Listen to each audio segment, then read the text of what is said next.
11 জুলাইত আছিল এই বছৰীয়া জন্মদিন। ঘৰত পিতৃ-মাতৃ আনি থৈছিল কি? প্ৰথম বৰ্ষৰ জন্মদিনৰ ধুমধামেৰে চলিছিল আয়োজন।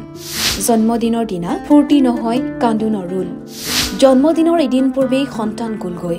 এটা ভুল বেজিয়ে প্ৰাণ কাহিলে এটি কণমানিৰ।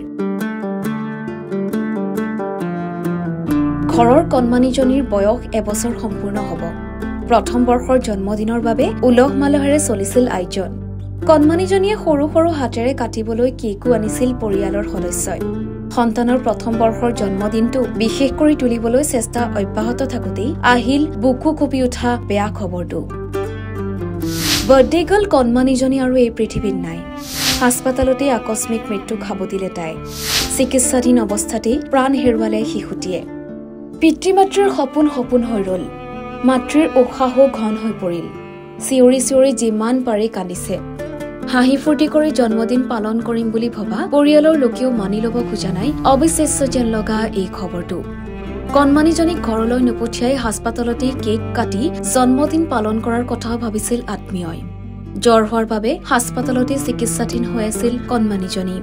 কিন্তু বাস্তৱত সকলো ওলোটা হল। চিকিৎসাধীন অৱস্থাতেই প্ৰাণ হেৰুৱালে যোৰহাটৰ 11 মহীয়া শিশুটিয়ে। ভুল চিকিৎসাৰ বলি হৈ শিশুটিৰ মৃত্যু হোৱা বুলি দাবী পৰিয়ালৰ।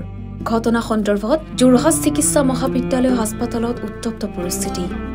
মাত্ৰ এটা বেজিয়ে থানবান কৰি দিলে যোৰহাটৰ এটা পৰিয়ালৰ সুখ শান্তি।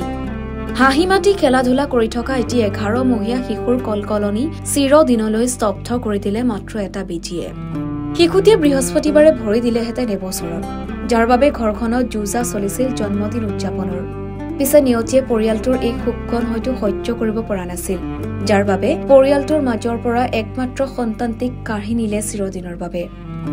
ঘৰখনত জন্মদিনৰ ৰং বিয়পাৰ পৰিৱৰ্তে বিয়পিলে শোকৰ কলা ডাৱৰ।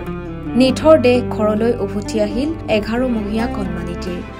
যোৰহাটৰ চেউনি গাঁৱৰ মঞ্জিত দাস আৰু শিৱানী দাসৰ 11 মহীয়া কন্যা সন্তানটি 3 দিন পূৰ্বে জ্বৰত আক্ৰান্ত হোৱাত পৰিয়ালৰ লোকে ভৰ্তি কৰাইছিল যোৰহাট চিকিৎসা মহাবিদ্যালয় হাস্পাতালত। চিকিৎসকৰ তত্বাৱধানত থকাৰ পিছত ক্ৰমাৎ সুস্থ হবলৈ ধৰিছিল কন্যা শিশুটি। বুধবাৰে চিকিৎসালয়ৰ পৰা ঘৰলৈ যোৱাৰ যুঁজা চলোৱা দম্পতীৰ কন্যা সন্তানটিক হাস্পাতালখনৰ এগৰাকী নাৰ্ছে পুৱাৰ ভাগত ককাকে কোলাত লৈ থকাৰ অৱস্থাতেই এটা বেজী দিয়ে। বেজীটো দিয়াৰ পিছতেই শিশুটিৰ শৰীৰত কিছু সময়ৰ পিছত ৰঙা পৰি যায় আৰু লগতে মূৰ্ছা যায়। মূৰ্ছা যোৱাৰ পিছত শিশুটিয়ে পুনৰ চকু দুটি মেলাৰ পৰিৱৰ্তে মৃত্যুক আঁকোৱালি লয়। শিশুটিৰ মৃত্যুৰ পিছতেই হাস্পাতাল চৌহদত উত্তপ্ত পৰিস্থিতি। আৰু ইফালে শিশুটিৰ নিথৰ দেহ ঘৰলৈ আনি শেষকৃত্য সম্পন্ন কৰে পিতৃ-মাতৃয়ে। জন্মদিনৰ কেক কাটি শিশুটিৰ জন্মদিনৰ দিনাই শেষকৃত্য সম্পন্ন কৰে পৰিয়ালৰ লোকে। News 6 report Dhaka stadium.